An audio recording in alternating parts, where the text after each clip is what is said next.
renvoie libre les captifs ou les opprimés, et que l'on rompe toute espèce de joug.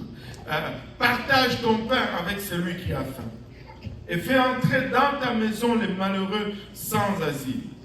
Si tu vois un homme nu, couvre-le, et ne te détourne pas de ton semblable. On peut regarder cela peut-être physiquement, mais moi je ne pense pas que c'est que tu vois quelqu'un sur la rue qui marche sans vêtements. Non, je ne pense pas que ça parle de cela littéralement. Mais si tu vois quelqu'un qui a des problèmes, n'expose pas ces problèmes.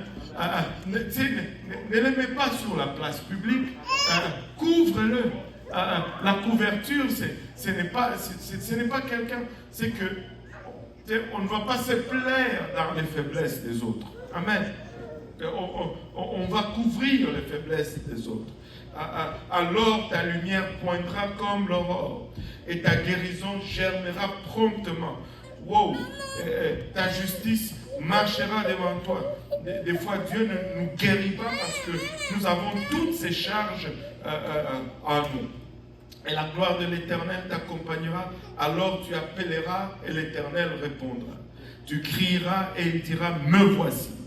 Si tu éloignes du milieu de toi le joug, les gestes menaçants et les discours injurieux, si tu donnes ta propre subsistance à celui qui a faim, et il ne parle pas de l'abondance ici, il parle de la subsistance. Des fois, nous donnons parce que nous avons un surplus, mais quand il y en a juste assez pour nous, nous ne donnons plus.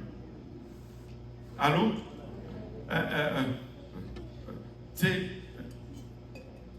Si ça ne te fait pas mal, tu n'as pas encore donné.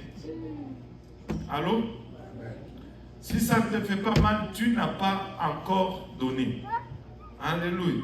Et il dit, donne de ta subsistance à celui qui a faim. Si tu rassasies l'âme, indigente, ta lumière se lèvera sur l'obscurité. Tes ténèbres seront comme le midi. L'Éternel sera toujours ton guide. Il rassasiera ton âme dans les lieux arides. Et il redonnera de la vigueur à tes membres. Tu seras comme un jardin arrosé, comme une source dont les eaux ne tarissent pas. Les tiens rebâtiront sur d'anciennes ruines. Honnêtement, je sens que nous allons rebâtir sur des anciennes ruines. Nous allons élever là où l'ennemi a détruit. Nous allons bâtir là où, alléluia, l'ennemi a détruit. Tu relèveras des fondements antiques. On t'appellera réparateur, alléluia, des brèches. C'est lui qui restaure le chemin, qui rend le pays habitable. Alléluia. Et Dieu nous appelle à cela, peuple de Dieu. Dieu nous appelle à être des faiseurs de bien, et avoir un cœur indigent. Et si nous alignons notre cœur à cette place, et nous allons voir des grandes choses. Tu relèveras des fondements antiques. Et regardez, il n'y a pas de nouvelles fondements. Il n'y a pas de nouvelles bases. Ce sont les mêmes choses auxquelles nous ne cherchez pas une nouvelle révélation. Bâti sur le fondement antique. On t'appellera réparateur de brèches, celui qui restaure les chemins, qui rend le pays habitable. Si tu retiens tout, regardez ceci, si tu retiens ton pied pendant le sabbat, pour ne pas faire ta volonté à mon saint jour. Vous savez, une des choses avec laquelle nous allons nous battre tout le long, c'est notre volonté. Notre volonté. Si nous savons mourir à notre volonté, Dieu va faire des grandes choses avec nous.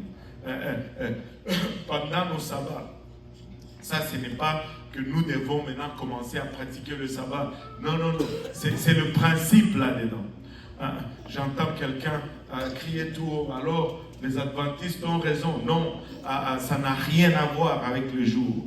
Le sabbat, c'est un jour où on doit... Le Seigneur est en train de nous dire, quand c'est le temps d'honorer, de m'honorer, honorez-moi avec tout votre cœur, ne cherchez pas votre volonté, mais plutôt rendez-moi honneur avec tout ce que vous avez. Alléluia. Si tu retiens ton pied pendant le sabbat, pour ne pas faire ta volonté en mon saint jour, si tu fais du sabbat tes délices, pour sanctifier l'Éternel en le glorifiant, et si tu l'honores en ne suivant point tes voies, en ne te livrant pas à tes penchants et à de vains discours, alors tu mettras ton plaisir en l'Éternel, et je te ferai monter sur les hauteurs du pays. Je te ferai jouir de l'héritage de Jacob, ton père, car la bouche de l'Éternel a parlé. Car la bouche de l'Éternel a parlé. Et il dit que même dans les lieux arides, il va nous prospérer. En d'autres termes, peu importe l'économie, peu importe les circonstances, peu importe les politiques, si nous nous penchons vers la volonté du Seigneur, il va le faire. Je ne sais pas pour vous, je ressens fortement que 2025 va être une année de restauration. Une année où Dieu va nous restaurer. Une année où Dieu va nous amener dans d'autres dimensions. Ce que nous avions perdu, nous allons le récupérer et nous allons récupérer davantage au-delà de ce que nous avons perdu. Si l'ennemi a pris nous allons récupérer 7. S'il a pris 2, nous allons récupérer 14. S'il a pris 3, nous allons récupérer 21. Ça va être une année de restauration. Ne vous laissez pas induire en erreur par l'économie, non. Nous allons honorer le Seigneur, nous allons le magnifier. Alléluia. Nous n'allons pas aller vers nos penchants, nous allons le rechercher. Alléluia. Et il va le faire. Nous allons enlever toutes nos préférences. Alléluia. Nous allons mettre de côté nos préférences. Et juste suivre la voie de Dieu. Alléluia. Juste mettre de côté toutes nos préférences et suivre les voies de Dieu.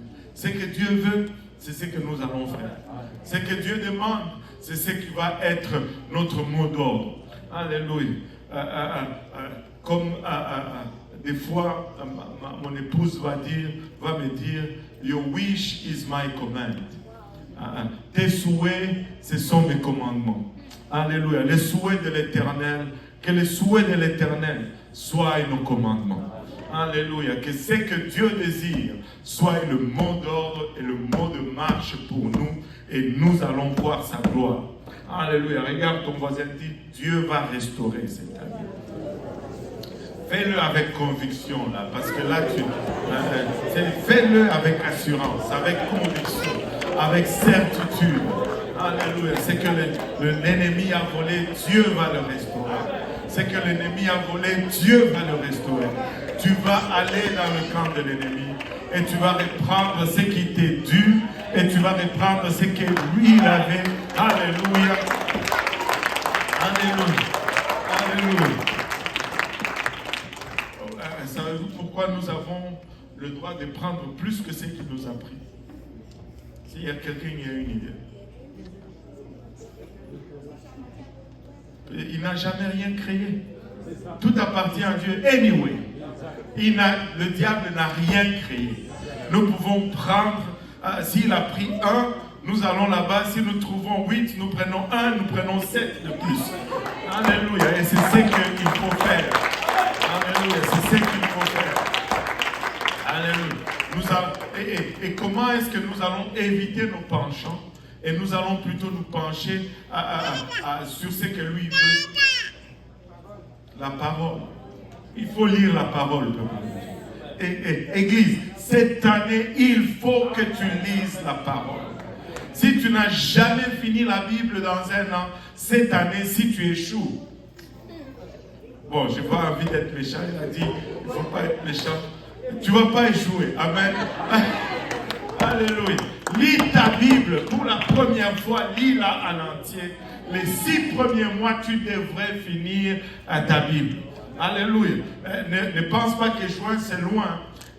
Commence. Si tu n'as pas encore commencé, commence maintenant. Si tu as déjà commencé, persévère maintenant.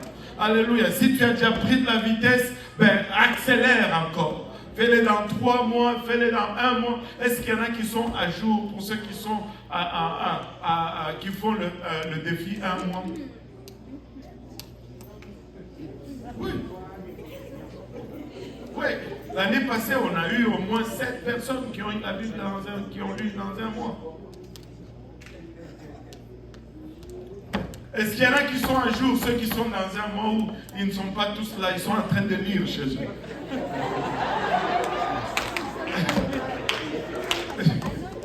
Alléluia, belle gloire à Dieu. On va prendre 15 minutes.